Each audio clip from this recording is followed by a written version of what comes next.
കാര്യം നിൻ്റെ സന്തോഷം മറ്റുള്ളവരുടെ പേപ്പറിലാണ് ഇരിക്കുന്നത്. താരതമ്യം എന്ന് പറയുന്നതിനെ. അതുകൊണ്ട് ഇട്ടിയേറ്റ് എന്നൊക്കെയാണ് പറയുന്നത്. ഇട്ടിയേറ്റ് എന്നൊക്കെയാണ് കർത്താവ് വിളിക്കുന്നത്. ഫിലിപ്പി 2:3. ഫിലിപ്പി 2:3. മാത്സര്യമോ വ്യർത്ഥാഭിമാനമോ മൂലം നിങ്ങൾ ഒന്നും ചെയ്യരുത്. വെച്ചാൽ മത്സര്യമാണ് അവരുമായിട്ട്. അപ്പോൾ ഈ മത്സരത്തിൻ്റെ പേരിലാണ് ഈ മത്സരിക്കുന്നത്. ആരാണ്? അഹങ്കാരികളായിരിക്കും. ഞാനാണ് വലുതെന്ന് പറയണമില്ലേ, അതാണ് മത്സരിക്കണം. അതാണ് മാതാവ് പറയുന്നത്. അഹങ്കാരികൾ ഭഗ്നാശരാകപ്പെടും, ചിതറിക്കപ്പെടും.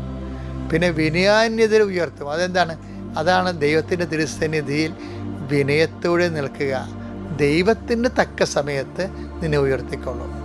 അപ്പോൾ അവർക്ക് കൂളായിട്ട് നിൽക്കും. ലോകം മുഴുവനും ഇടിഞ്ഞു വീണെന്ന് പറഞ്ഞാലും എനിക്ക് കർത്താവ് ഒരു സമയം നിശ്ചയിച്ചിട്ടുണ്ട്. ആ സമയത്ത് കർത്താവ് അത് ചെയ്യും. ഞാൻ എൻ്റെ കർത്താവിൽ വിശ്വാസം അർപ്പിക്കുന്നു. അങ്ങനെ ജീവിതത്തിൽ